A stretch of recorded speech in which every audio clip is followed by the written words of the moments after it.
Hello and good day to you all. Welcome to our session Life After HFM. My name's Ash. I'm the CEO for inlumi, and I'm joined by two of my colleagues, Marco and Johan. We're going to deliver this presentation and session together. We'll try and keep it as engaging and valuable as possible. If you're watching this live and you have any questions or comments, please feel free to put them in the chat and we'll monitor it as we go through. If you're watching it as a recording, then drop us a line via the contact details and we'll definitely get back to you. If you're watching this session, it's because you work with or interact with HFM in some way, and you probably love it. And the organization you work for probably loves it too. And that's because it was one of the best, most popular and widely used consolidation systems that's ever been released onto the market. But alas, all good things come to an end. So in this session, we're going to talk about kind of what comes next. So what other platforms and solutions are available on the market, what others have done to provide some inspiration or some ideas as to where they found value. And then most importantly, we're going to give you some insight and information and our view of how best to start or prepare what to do next for the change that's coming your way as you think about your future beyond HFM. So first, just a minute or so on who we are. So we're inlumi, we're a consulting and services organization. We are EMEA based, so we're in 12 countries across Europe, Middle East and Africa. There are about 250 of us in the organization, and the core of our business is the design, implementation and support of EPM systems. We work with some of the main vendors on the market. We have done so for about the last 20 years. We had additional value through our advisory services, and we provide solutions that help you increase the return on the investment that you've made in some of the platforms that you buy. So that's who we are as an organization. What we wanted to start the presentation with was a quick example and story of another organization that's gone through a journey similar to yourselves. This one is called Autoliv. Now, it might not be a brand or a name you've necessarily heard of, but there's a 70% chance that the seatbelt, the steering wheel, the airbag in your car is made by them. So that's what they specialize in delivering.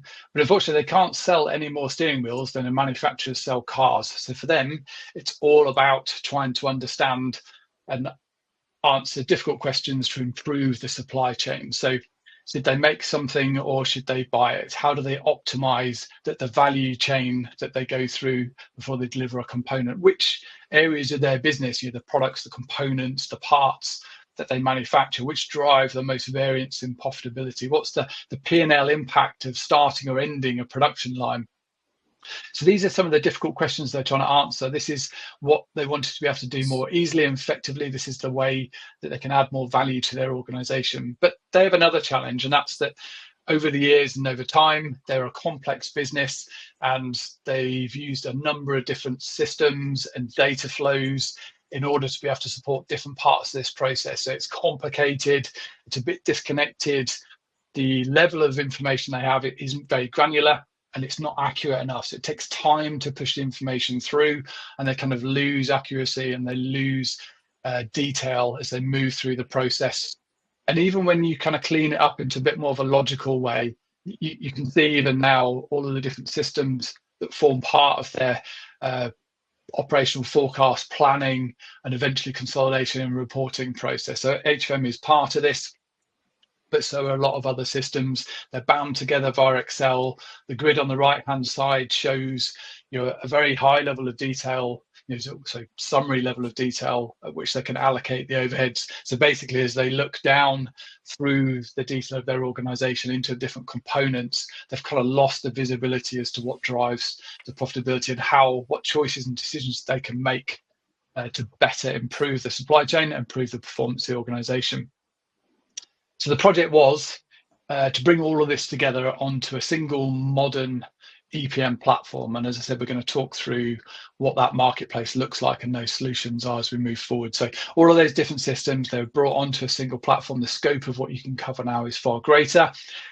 We increased with them the granularity. So the grid on the right shows the more granular information that they're able to break the different costs and sales down into, and they can allocate down at that level and that flows all the way through right up into the group consolidation, which so HFM replacement was part of what they did there. So they've got this top to bottom visibility on a new and modern platform that connects the whole operational planning forecast process along with the reporting up into the consolidation. So if we look at the outcomes, they created this end-to-end digital model enabled by the platform they moved on to. They unified the operational work they did with the financial planning plus the group reporting and consolidation, and they're a single source for the sales and volumes as they move on a rolling forecast basis. So it's a full P&L from part number all the way up into group, and that gives them this slice and dice across the organization to help better make their decisions.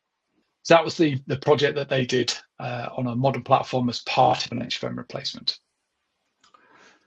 So just talk a little bit about Oracle Hyperion Financial Management, as that's the system in use. It's a really excellent software for consolidation and reporting, and was actually the de facto standard for many years. And actually, I've supported many customers to change from Hyperion Enterprise even to HFM in the past. As you can see, this is still supported by Oracle till at least 2035 right now, which they stated on the website. So there is no need to rush. Although we have seen that companies already changed the last couple of years, and it has to do with the fact that requirements change over time. So when it was set up and the current business a company is doing, it's not accurate anymore towards their steering model.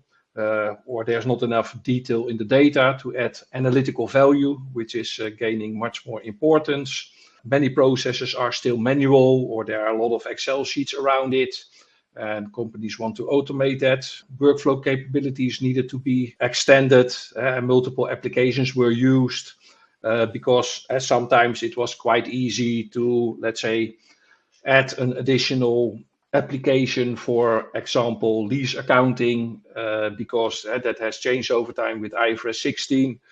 Nowadays, we also see for tax, Pillar 2, country by country reporting, even ESG, etc.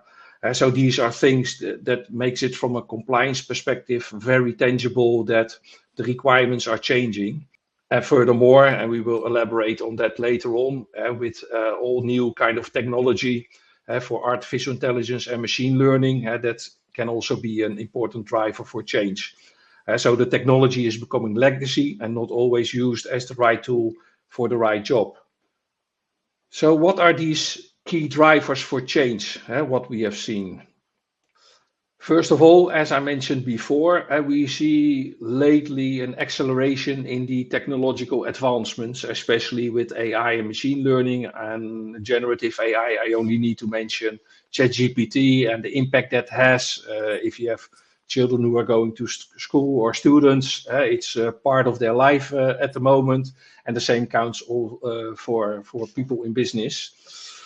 It also means that a skill set revolution is required, because when I was working at Hyperion, actually in the late 90s, we already talked about the fact that the CFO office needs to support the CEO in decision making. And now we still see that, but even in a more different role, as it is going from control towards business navigators, where people need to be able to do a lot about data storytelling, for example. So it's not about control anymore. That is completely automated or can be completely automated.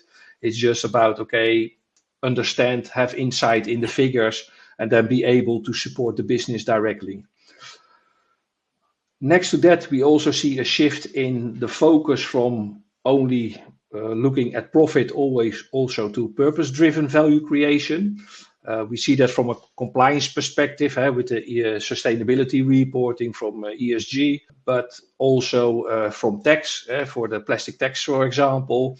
But at the same time, also with younger people, for them it's really important for what kind of company they work. Is it aligned with the purpose they have in life? So that's also something to take into account, because especially if you want to hire new people or you want to retain your people, it's important to provide them with the right tools, and they can also gain new knowledge about the new technology which they would like to work with, with HFM is not accommodating. Next to that, what we still see is the evolving regulatory compliance, including tax reporting, ESG, but also the upcoming IFRS 18, which makes it again to think about, okay, do we continue with the current system we have, or do we want to invest in an EPM platform? Because it's not only about this. What we see also is that if you take a look at this graphic, you see that the responsibilities continue to expand of the CFO office.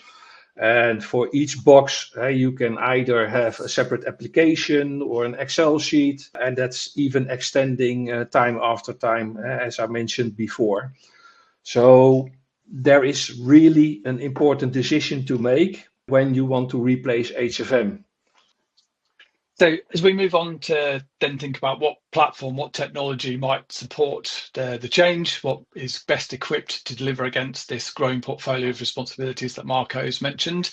The good news is there are lots of solutions on the market, but the bad news is there are lots of solutions on the market. So trying to navigate it can be a bit daunting. It can be difficult to kind of see the wood from the trees, to try and understand where to start. So that's where organizations like inlumi or others come in.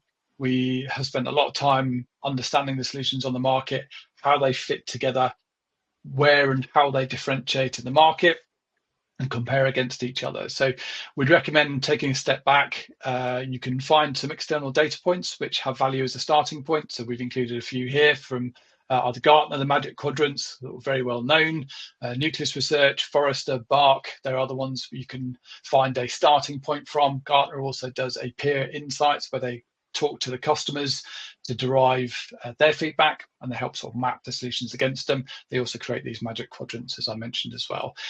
One of the biggest and first questions really that you have, just as a starting point, is, are you trying to find a platform that's good at lots of different things to find value in your organization, or really are you just trying to focus on one small part, and a best of breed solution will provide the value that you are looking for? So that's one of the first questions. There isn't really a right or wrong here, but like I said, we think it's worth taking a step back, seeking some advice from an organization like ourselves or others to be able to then move forward and best make sense of the market and the solutions that are available.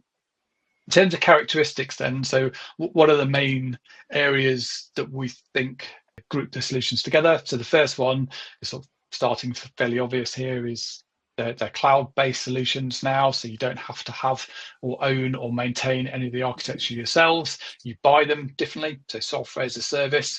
So that means the vendor themselves are responsible for more of the problem than they were in the past. This is a good thing for you. It helps remove some complexity, some of the things you weren't sort of necessarily core capabilities of yourselves as an organization, shifts them to the vendor. The next thing is then most of them are platforms, which means they're good at a broader scope. And I'm going to talk a bit more about that in the next slide as well. So they're good at more than one thing. So even if you are approaching it with one specific use case, for example, as with this session, trying to replace HFM, the chances are some of the solutions, or most of the solutions, if not all, that you're looking at will actually be platforms that are good at lots of different processes. So even if your scope is narrow, the capabilities of the solution is wide, and that's why there's more value to be found as a return on investment for that business case. They're also, as you would expect, coming with AI capabilities more as standard part of their offering and functionality. So whether that's sort of Gen AI type stuff that helps you interact differently with the platforms, helps you query the data in a different way, or more machine learning that's based and supports and help drives more efficiency, perhaps more accuracy as part of your forecasting or planning processes. We're going to talk a bit about some of that in a couple of slides' time. They're also cloud platforms, which means the vendors want to add more value to them. The partners, such as ourselves, want to add more value to those platforms. So pre-built applications come with and as part of the investments that you make. This is a good thing. Again, some of it's about delivering a bit faster. Most of it is about, in our view, reducing the amount of complexity you need to be responsible for managing as an organization. So again, this helps increase the return on investment that you make when you're moving to a modern platform and technology. The last box on the bottom right is then the ability to handle volume. The architecture is more modern. It's been rethought. It's up in the cloud. It has access to more power, which means you can, if you so choose, to include a greater volume of detail. In the past, we used to try and squash this down as much as possible in order to improve performance. It's the other way around now. So we can add in a lot more volume to provide more value via analytics. We can then provide more scope in terms of operational processes. So this isn't something you need to do if it doesn't fit with your objectives or the investment you can make as an organization, but it is a capability that the modern platforms offer that gives you different choices than you had before, more ways to add value to help you analyze and plan at the level that businesses make decisions, deliver at a different frequency, be that daily, perhaps weekly, beyond the normal monthly, respond quicker to external environmental pressures and changes. I'm trying not to say what everyone always says in this, which is stuff's moving rapidly and changing pace all of the time. The platforms need to help you access and respond to that. And then again, it's about being ready for some of these future changes that are coming more prominently now into our lives around automation and intelligence. So the next slide then talks and shows sort of a lot more visually kind of the volume of the scope I'm talking about here. So if you look at the teal box in the middle, it's got a number of bullets, consolidation, financial close are highlighted. That's what we're talking about here. That's kind of the core scope of HFM. I know we tend to blur that and do a little bit more of them when we implement, and they've kind of grown capabilities over time, but that's the core of what they did. That's just 2 bullets. Whereas the modern platforms you go out to market, the one that Autoliv bought, we're going to give another example later, they're capable of much more scope. So all of what was in that teal box in the middle, we used to call EPM, but now the platform comes with all of the white boxes as well. So whether that's IFRS 16, whether it's ESG or Pillar 2 tax that Marco was mentioning, scenario planning, task management across the close cycle, all of these are core capabilities of the modern platform you make your investment in. So the scope is very much broader and different to what you recognize with HFM.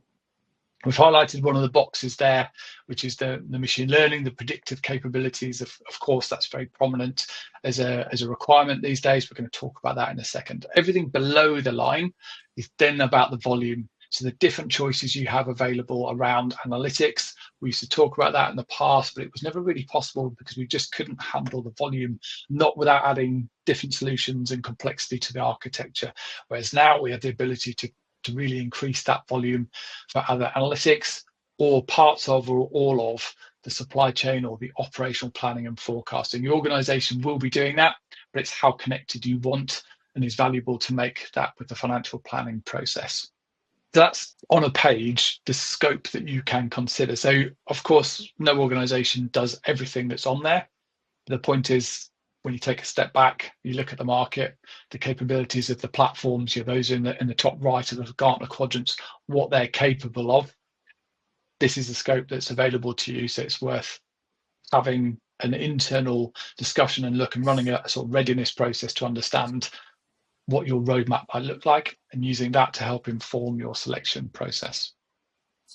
Okay, one area that we'd like to zoom into a bit that we have already mentioned several times, and I guess we're all impacted by today, and it's impossible to avoid, is the impact that we see that AI and machine learning can have in the area of enterprise performance management. And what we are sharing here on the screen is some high-level results from a survey performed last year. That's some 180 companies in Europe being part of this survey. And what we can confirm, and we also see that among the customers that we work with, that quite a bit, in this case, almost a third of companies already have plans in place how to adopt, make use of AI machine learning capabilities. And we also see then companies believe that in the next coming 3, 4, 5 years, more and more will invest in AI machine learning. One interesting observation here where we are today is that the focus is, and maybe not surprisingly, on efficiencies, how to run processes more efficient, how to reduce costs, etc. Another interesting observation, if you look at the graph to the right, is when you ask the respondents what they believe will be accelerators for finance transformation journey and areas that they should be looking into in the future. First of all, interestingly, the percentage points, number of respondents giving a certain answer decreases quite significantly, and we see a fairly even spread between efficiency gains, data quality gains, but also starting to blend in more and more forecasting capabilities, P&L predictions, cash predictions, etc. We firmly believe that if we would do the same survey end of 25, these percentage points will increase dramatically, and we will also see a lot more focus on forecasting capabilities enabled with AI and machine learning. And why do we conclude that? We have engaged with a number of our own customers on their early stages of starting their journey, making use of AI and ML capabilities. And you see across the Ash went through the Autoliv case before, and they have used machine learning now, run proof of concepts, proven the value of demand forecasting. As Ash mentioned, the demand from the auto manufacturers is pretty fixed, and the better they can forecast what the manufacturers will buy from Autoliv, the better then they can start to plan their supply chain, their workforce, their transportation, logistics, operations, etc., all to be able to optimize things within the company. ICA also run a recently pilot and are now looking at a much broader rollout where they proved a forecast accuracy improvement of some 30-40% as a potential when it comes to assortment categories in stores. And the point here is, of course, to start to think about what kind of impact could that improved forecast accuracy have on our operations. And I think it's easy to get a feel for that. We're talking about serious cost-saving potentials, improvement potentials. Salmossel is another example, a slightly different scope of how they made use of machine learning, but it's in their very heavy and labor-intensive intercompany process, and have now been able to automate the process completely. And we're talking about some 25,000 intercompany invoices per month that now they have been able to automate. And last one, not disclosing the name, but running a global operation of stores. And you see on the picture there some jewelries and accessories that they do sell, where they see a significant potential improving promotion planning process, which is again then have a direct consequence on their entire supply chain and the staffing of stores, how to run promotions, etc. So these are early days examples which we believe will make a dramatic impact going forward, and also increasing uptake among companies, especially as we see that the system vendors are embedding these capabilities in the platforms, in the solutions that they offer. And what we have talked about here today, we in inlumi call intelligent performance management. And we invest significant time and effort to use all the experiences we gain from projects that we engage with customers, and also the engagement and the dialogue we have with a lot of technology vendors. And if you want to know more, we're of course happy to have a follow-up meeting, but you will find a lot of information on our website and our LinkedIn postings and other publications that we make. Okay, so how do you prepare for change? This can be a change when you change the underlying system, but also look at processes and broaden the scope of how to leverage an enterprise performance management platform.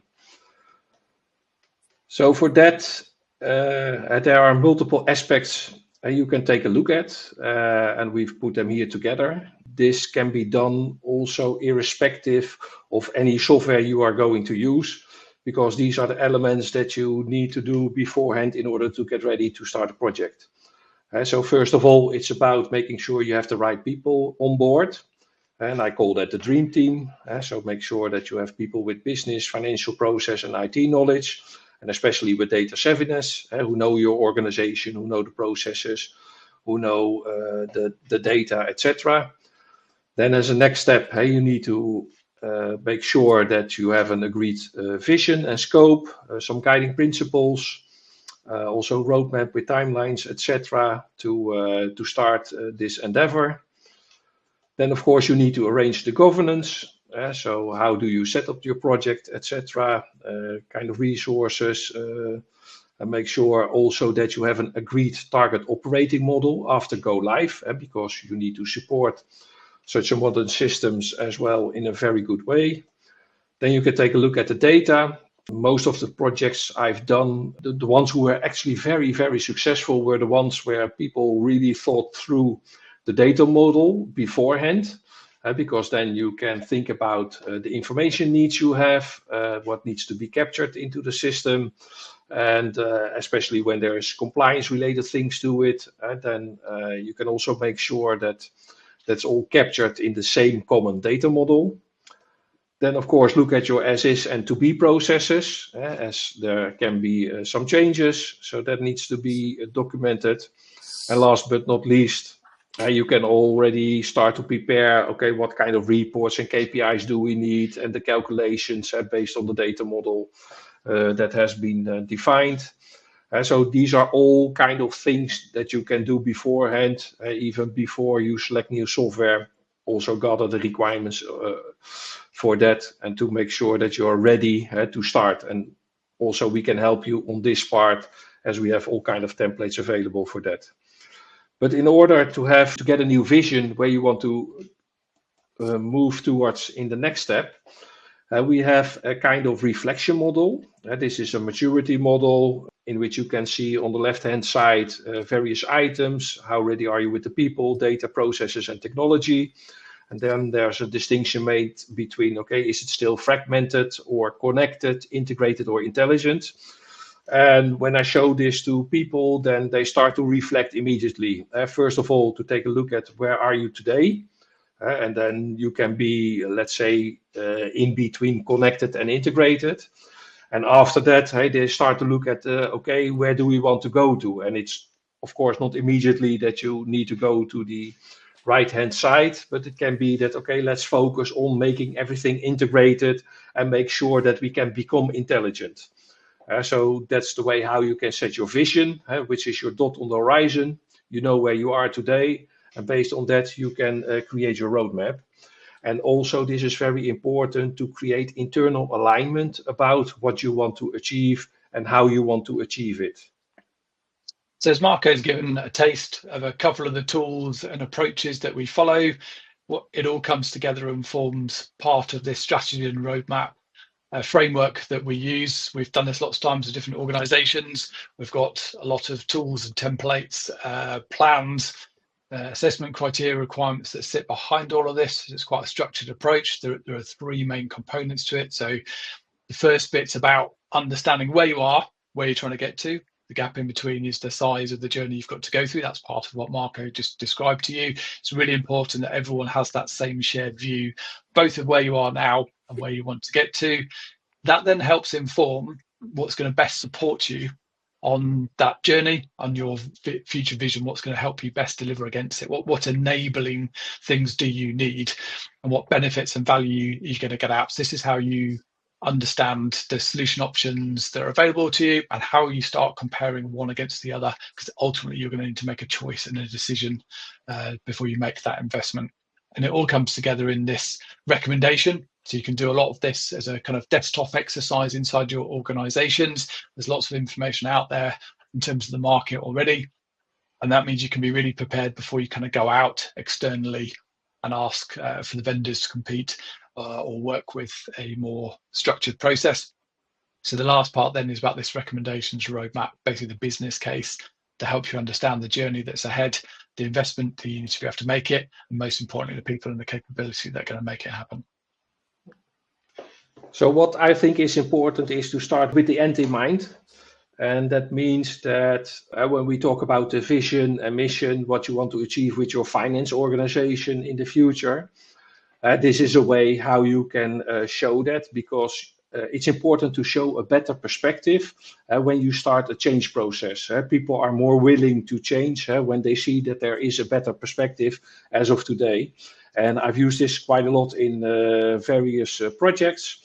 This is a way how to present it on what the CFO office want to accomplish in a particular time frame. But it can also be the facts, and I've borrowed this from the Blue Ocean Shift, to show towards the people involved in the project who are affected by the new system, is to see, okay, what do we eliminate, what do we reduce, what can we raise or even create in order to better accommodate the needs of the business provided by the CFO office. And these are just ways on how to communicate this, but at least if you show a better perspective, people are much more willing to adopt to change. Today, I haven't counted them all, but we have helped companies, many companies, moving from HFM to a new solution, new platform, but also leaving other technologies that are approaching end of life. And what I want to do here is just summarize some. We have already mentioned most of it, but some highlights on experiences, lessons learned from other projects. And the first one might sound obvious, but it's worthwhile having a look at, is that implementing a new technology without addressing process inefficiencies, addressing pain points that you do currently have today, and find new ways to solve them is a missed opportunity. That could be a case to get out of an existing solution rapidly. That could eventually lead to that you do what we sometimes call lift and shift, but that will almost always end up with a new project coming where you want to adopt and make use of new functionalities, new possibilities, and improve your processes. So address process inefficiencies, otherwise it's a missed opportunity.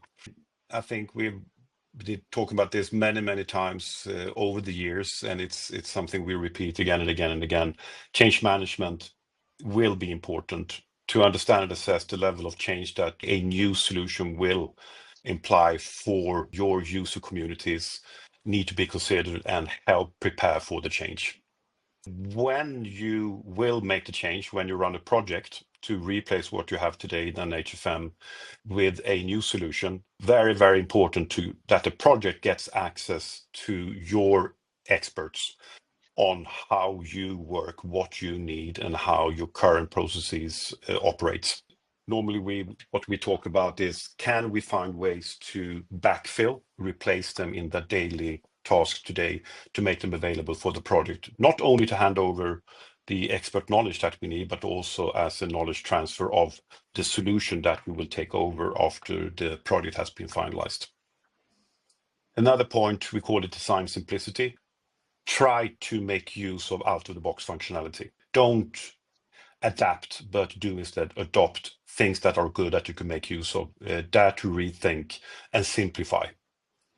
And before a project starts, we call it, let's say, let's make a readiness assessment. So make sure that you understand your own requirements, your own pain points, who need to be involved, and take into consideration process, people, data, and the technology change that you are looking forward to. Those are key takeaways from all the projects that we have been delivering over the years. So what I'm going to do now is to share some highlights of a 4 to 5 year journey that we've had the pleasure to work with a company in that transition journey. I'm going to show the architecture they left and where they are today, but it's a leading grocery retailer. It's an interesting business. It's not just the grocery retail business. They do also have a pharmacy, financial services business, and they run a significant property management business. So some 4 or 5 years ago, they decided to change their entire FP&A process to move away from budgets and move over to a long-term plan, a yearly target setting process, and then start to work with rolling forecasts. And to implement that change, which they did on the existing architecture, I would say stress test how the ways of working would be impacted.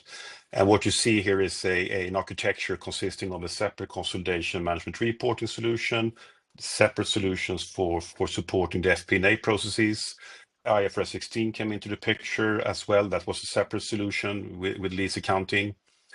and supporting the financial close process. The account reconciliation processes were supported by a separate technology, and then different ERP data sources that you had to integrate with.